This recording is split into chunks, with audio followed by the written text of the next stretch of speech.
வணக்கம். நல்லா இருங்க. இப்போ நீங்கள் நினச்சிட்ருக்கீங்க, உலகத்தில் வந்து கஷ்டப்படுறது நான் மட்டும்தான், என்ன மாதிரி கஷ்டப்படுறவங்க யாருமே கிடையாது அப்படின்னு நினச்சிட்ருக்கீங்க.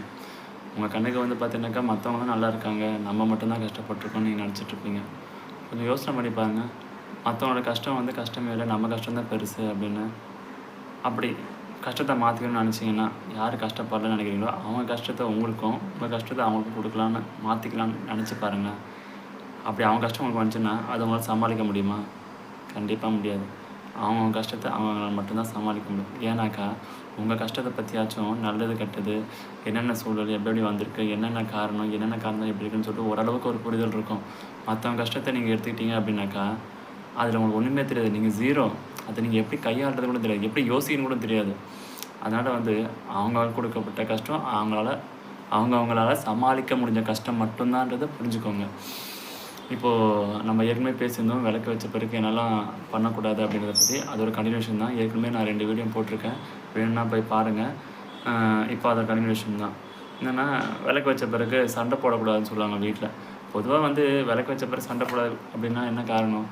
விளக்கு வச்சேன்னாக்கா அந்த காலத்தில் வந்து பார்த்தீங்கன்னாக்கா, இப்போ இந்த காலத்தில் இருக்க மாதிரி டிவி, சவுண்டு, ஸ்பீக்கரு, அப்புறம் வண்டி சத்தம் இதெல்லாம் எதுவுமே இருக்காது. நிசப்தமாக இருக்கும், அமைதியாக இருக்கும்.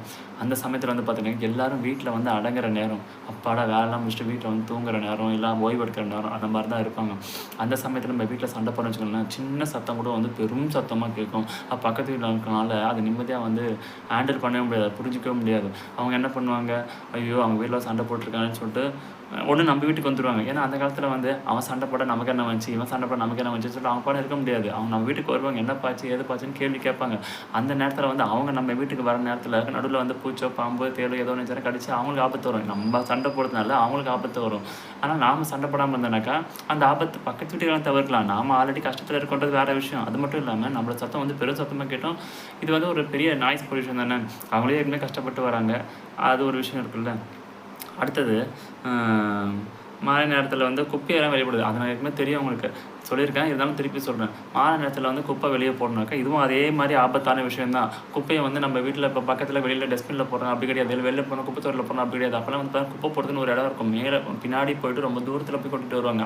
அந்த வீட்டுக்கும் அவங்க கொட்டுற இடத்துக்கும் பார்த்தா ரொம்ப தூரம் இருக்கும். அந்த போயிட்டு வர இடைவெளியில் வந்து என்ன வேணால் இருக்கலாம், பூச்சி இருக்கலாம், பாம்பு இருக்கலாம், தேள் இருக்கலாம், என்ன வேணால் இருக்கலாம். அது நமக்கு ஆபத்தை ஏற்படுத்தலாம். அதை தவிர்த்துக்கதான் இப்போ வேணாப்பா கொட்டாத, வீட்டுக்குள்ளேயே ஓரமாக வெயில் காலையில் போய் கொட்டிக்கலாம். ஆனால் இப்போ நம்ம எல்லா வீட்லையுமே குப்பையை வீட்டில் ஓரமாக தான் வைக்கிறோம். ஆனால் அந்த காலத்தில் வந்து குப்பைன்னு ஒன்று வந்தாலே வீட்டுக்குள்ளே வைக்கவே கூடாது, திரும்பி தூரமாக வெளியே போட்டணும். இல்லைன்னா வீட்டில் பெருக்காத குப்பையை சேர்க்கவே சேர்க்காதுன்னு சொல்லுவாங்க.